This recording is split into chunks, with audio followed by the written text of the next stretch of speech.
হাসখালি গণধর্ষণ ও খুন মামলায় দোষী সাব্যস্ত তৃণমূল নেতার ছেলে সহ 9 জনকে দোষী সাব্যস্ত করল রানাঘাট এডিজে আদালত।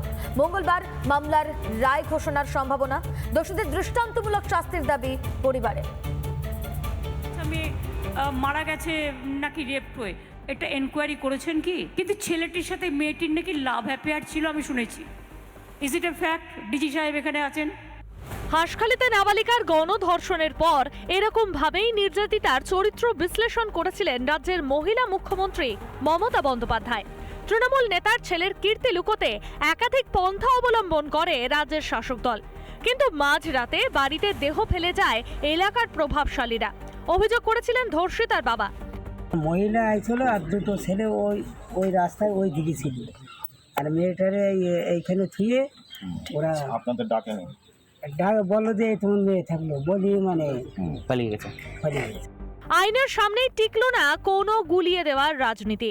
শাসক দলের নেতার ছেলে সহ 9 জনকেই দোষী সাব্যস্ত করল রানাঘাট এডিজে আদালত। অভিযুক্ত সোহেল গয়ালি, প্রভাকর পোদ্দার ও রঞ্জিত মল্লিকের উপর প্রয়োগ করা হয় আইপিসি ধারার 120B, 34, 201, 506, 304(2), 376 DA, পক্সো 6 নম্বর ধারা।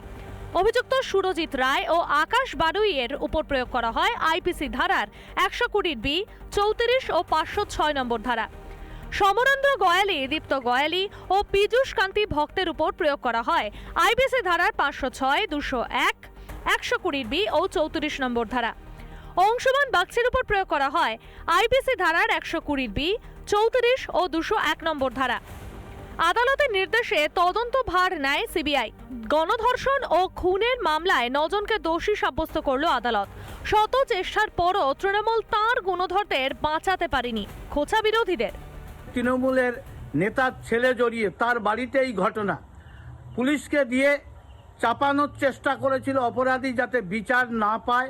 সেন্ট্রালের তদন্ত এসে এই শাস্তির ব্যবস্থা করেছে। বিচার বিভাগের প্রতি আমাদের আস্থা বেড়ে গেল। মমতা বন্দ্যোপাধ্যায় চিরকালই সত্যি ঘটনা চাপবার চেষ্টা করেছেন এবং উনি মহিলাদের সুরক্ষা দেওয়ার ক্ষেত্রে সব থেকে যদি পেছনে থাকা কোনো মুখ্যমন্ত্রী হন তাহলে উনি। 2 মাস 2.5 মাস পর সরকার বদলাবে, ওনার এই সমস্ত অপরাধের এনকোয়ারি হবে। পশ্চিমবঙ্গে ধর্ষণ হবে, রাহাজানি হবে, দুর্নীতি হবে, তৃণমূল থাকবে না, তাহলে পশ্চিমবঙ্গের পরিচয় তো উঠে যাবে। তৃণমূল যেখানে থাকবে সেখানে এগুলোই হবে। মঙ্গলবার মামলার সাজা ঘোষণা। পরিবার দৃষ্টান্তমূলক শাস্তির দাবি করছে। বারে বারে অভিযোগ উঠেছে মহিলা মুখ্যমন্ত্রীর শাসনে মহিলারা অসুরক্ষিত। তারই এক নিদর্শন ছিল এই হাসখালি কাণ্ড। এখনো বিচার পায়নি অভয়া। কবে ধর্ষক নরপিশাচদের থেকে পুরোপুরি সুরক্ষিত হবে বাংলা? রিপাবলিক বাংলা। নানা ধরনের কন্টেন্ট দেখার জন্য লাইক করুন, শেয়ার করুন আমাদের ফেসবুক পেজ, সাবস্ক্রাইব করুন আমাদের ইউটিউব চ্যানেল। পাশাপাশি অন্যান্য ব্রেকিং নিউজের জন্য অবশ্যই চোখ রাখুন রিপাবলিক বাংলায়।